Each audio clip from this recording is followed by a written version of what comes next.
Okay, ladies and gentlemen, boys and girls, welcome back to another MX vs ATV All Out video where we are going to be talking about Loretta Lynn's, which is actually part of the AMA Pro Motocross Championship DLC within this game. The DLC was released earlier this week, and that means we are focusing on the DLC for our videos throughout the week. And we've done a few videos on Redbud, Spring Creek, and now it's time to focus on Loretta Lynn's. And what I have planned for today is basically this. I have went ahead and broken Loretta Lynn's, the track, down into 5 different sections, and I'm gonna give you guys my tips for getting through those sections as quick as possible, as mistake-free as possible, and hopefully it can help you guys improve your lap times. I'm sure most of the lines I'm going to talk about today, a lot of you guys have already figured out, but I'm sure there are some people that are going to learn something from this video. I think I have a few tricks up my sleeve that maybe a few of you guys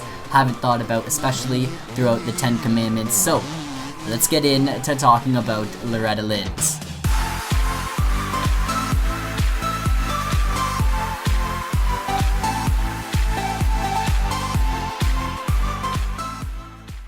Now let's jump right into it, guys. If you do enjoy this video, make sure to smash that thumbs up button for me, throw any comments down below, subscribe to the channel if you guys are new, and let's talk about Loretta Lynn. So, the first section number 1 that we are going to talk about today is actually right after the finish line, where the start hooks on to the track.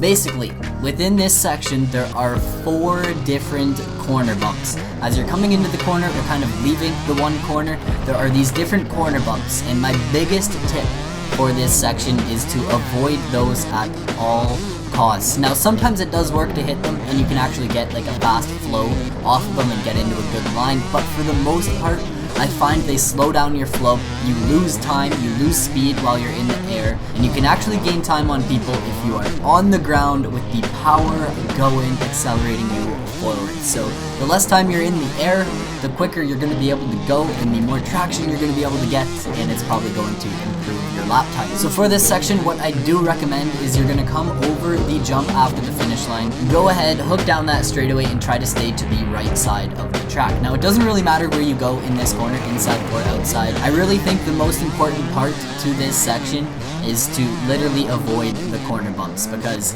you can go faster while you're on the ground than you can when you're in the air. Like I said, sometimes you can get a little flow where they do work, but for the most part, try to avoid any corner bumps on the track. Now, that leads us to section number 2 here on Loretta Lynn's, and this section is the section containing the 10 Commandments, and I found a little bit of a cheeky line here. So, you're gonna come out of the section with the corner bumps, section number 1. My tip is to go to the outside in the corner after that, and then rail that corner, and then head towards the outside of the right-hander before the 10 Commandments. Now, my biggest tip, and I'm not actually sure of the rhythm, I should have figured that out before I made the video, but the main thing I focus on is actually getting a single out of the 10 Commandments. And you guys are probably wondering why. I have found a line where you can actually land, preload, and double up onto the corner bump that's at the end of this section. So I know section number 1, I told you guys to avoid all corner bumps. Now, here at the end of the 10 Commandments, you either get up onto the corner bump or you go way around the outside, and then going around the outside kind of messes up your flow for the next corner, and I find it's quicker if you can actually, like I said, get a single out of the 10 Commandments, turn that into a double up on to the corner bump. It is a little tricky, you have to be ready to lock up your brakes, but I feel like this is a line maybe not a lot of people have thought about, and I think it can definitely improve some lap times. So you're going to hook that inside, and then you can hook the inside right after that, the left-hander, and then hit the little tabletop double type thing into the triple, and then into like this ski jump roller thing into the back section, which is section number 3. So the next corner there is a little tricky. That left-hander, I find you have to slow up to get into a line. It's a little off camber and things can catch you off guard. So now the off camber left-handed corner at the start of section number 3, I would say you want to avoid the corner bump that's before it, and that's just my personal opinion. Now, coming out of that section, it's a little rough. You have a few little rollers that you got to try to get through, and then you hook a left-hander towards a Suzuki banner, and there's kind of like a tabletop and then a triple, and what you can actually do is hit the tabletop and triple that, and then double out of that section. And what I do is I kind of come from the right side of the track before the corner and sweep towards the inside, honestly kind of across the ruts. You don't even really use the ruts that are in the corner. Cut across the ruts, and then you can just sweep, hit the triple, preload when you get to the jump with the Suzuki banner. You'll triple, double, and then I recommend going to the outside in the next corner. It's kind of a right-hand sweeper before the sand section tabletop, and I just try to avoid that corner bump at all costs, because I find if you go around the outside, you kind of hit 2 little bumps and almost double before the tabletop. If you go and hit that corner bump, you almost case the triple and lose your flow. It's hard to explain, hopefully you guys understand what I mean, but yeah, where the Suzuki banner is, you can actually go ahead and triple that tabletop, turn it into a triple, and I would say that is like a lap time saver right there. Now moving on to section number 4. Section number 4 can get a little gnarly. There is a major sand section within section number 4, and honestly my biggest tip is to just try and hold it wide open. Avoid as many bumps as you can, and you're gonna come over the tabletop that's at the end of section number 3, hit that tabletop, you're gonna land in the sand section.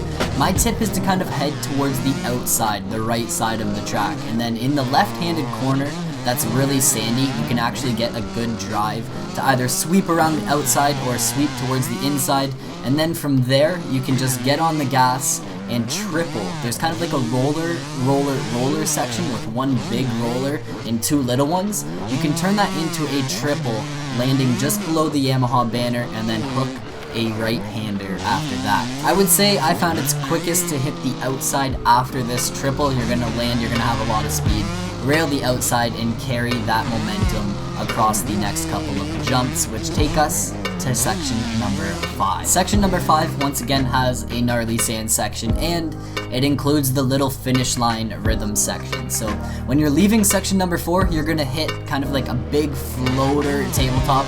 You're gonna land that and hit kind of like a ski jump into the sand section, and it's kind of an awkward angle. The jump kind of turns. You almost have to like shoot towards the right side of the track in order to even stay on the track. So that's my tip. Land the big floater jump and kind of hook towards the right side of the track. You're then going to end up in the sand section. Try and keep your flow around that corner, and then when you come out of that corner, there's going to be almost 2 rollers, and you can actually get a little bit of a double to keep your flow up around that section. So double there. It is a little tough to get, and you have to preload for sure, but that's going to set you up nice for the next corner, where you can actually get into kind of 2 different lines. There's kind of like a standard line where you're going to come out of that corner, double across the finish line to the triple that's after that, and then head on into section number 1. But if you get into a different rhythm, now if you mess up the corner, you can actually single the first jump, so roll the first jump, and then double the rest of the way through the section until you hit section number 1, or the kind of like tunnel jump that's by the start straight there. So I'm not actually sure if you can rail the outside of the corner before the finish line, that left-hander, and triple into that section, because then you would definitely be hitting a fast line. But out of the 2 options I talked about, I would definitely say just double and then power on, triple to the next section. That's probably the easiest way to get through there. And then that brings us back to section number 1, where you guys can go ahead and continue on to just doing the exact same thing over and over again and nail those laps. So hopefully that helped some of you guys out there. I figured it would just be a quick little video, kind of to change it up a little bit rather than just like the standard gameplay. I figured I would go in and kind of break down some lines and talk to you guys about what I think about Loretta Lynn's, how I ride Loretta Lynn's. Maybe that should be the title. The lines I personally take on Loretta Lynn. I hope you guys did enjoy. If you did, smash that thumbs up button, and I will catch you guys in another video. Peace out.